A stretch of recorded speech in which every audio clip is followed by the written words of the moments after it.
So, welcome to today's Coffee Talk from Planet Fair.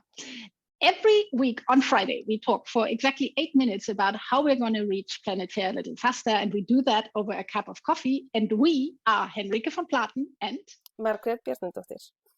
Great to see you again. Likewise. So you actually published something this week, right?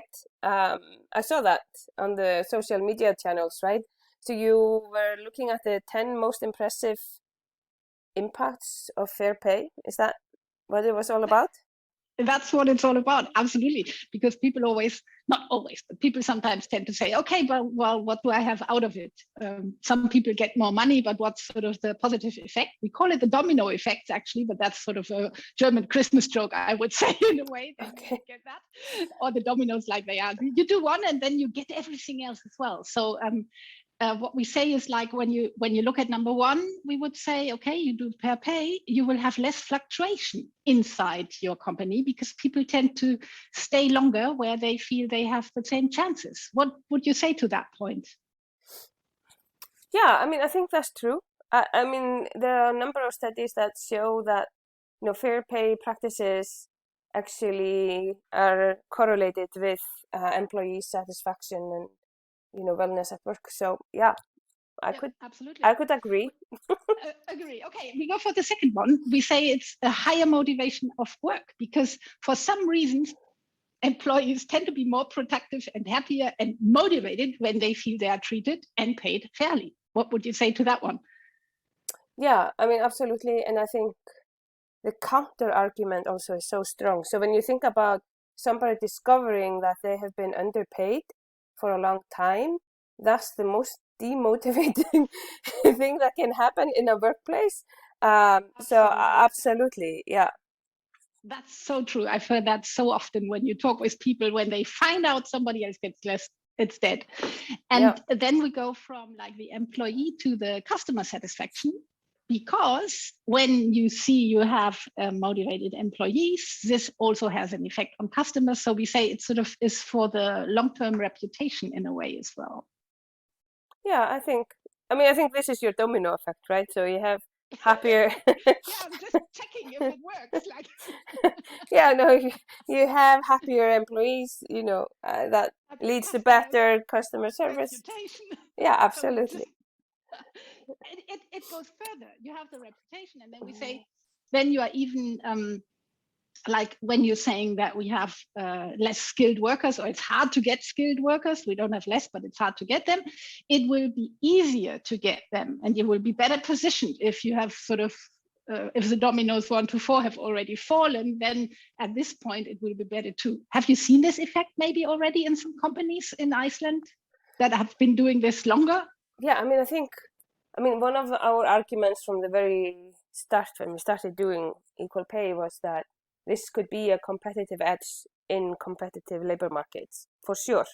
And I think where we have evolved over the past 5 years is that, I mean, you're not going to get very far if you don't have fair pay when there is competition. So, I mean, some of the early adopters for us were, financial companies, banks, and IT companies, because we know that there's high competition for those workers, and I think the fact that they were early adopters is a clear sign of this.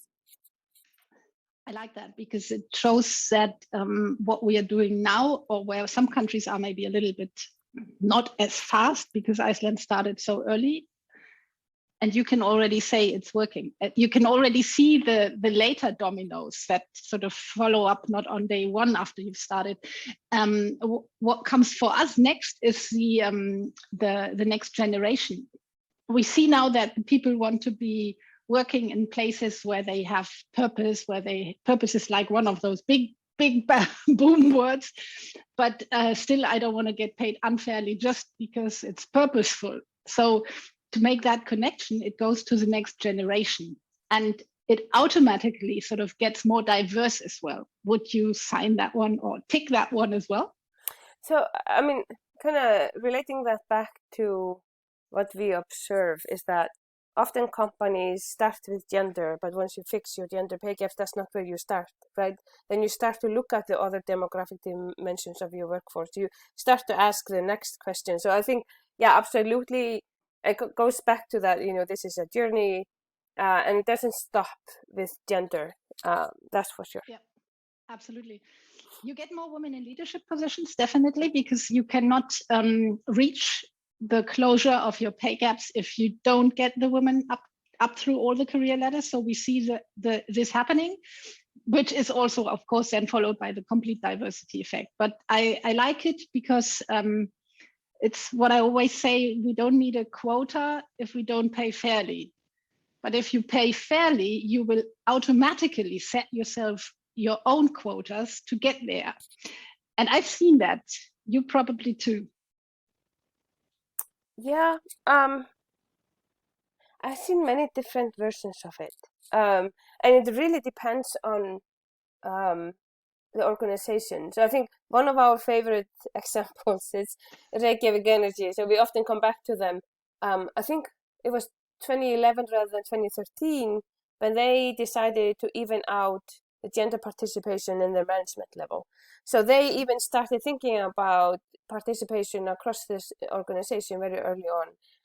I would say looking, at other organizations, there may be less there. So when you talk about, evening out the gender participation across all structure, all the hierarchy within the organization, we are really starting to, address the unadjusted pay gap, right?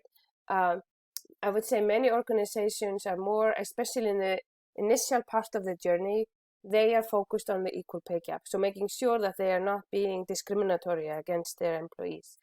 It takes then a while to kind of continue on. So I would say yes and no, and it depends on the organization quite a bit. Absolutely, yeah. Today, actually, I saw again a super cool short video from Canada from last September sometimes, where they explained the difference between equal pay and pay equity.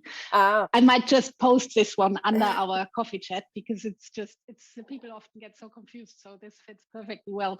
What for us comes sort of at the end of the dominoes is that we say we've had the employees, we've had the customers, not to forget investor relationship and all the SDG factors where investors are already looking on. So you will get a lot better investor relations once you've been doing this for a while. This is not the effect that you have like on the first day, but you will get it.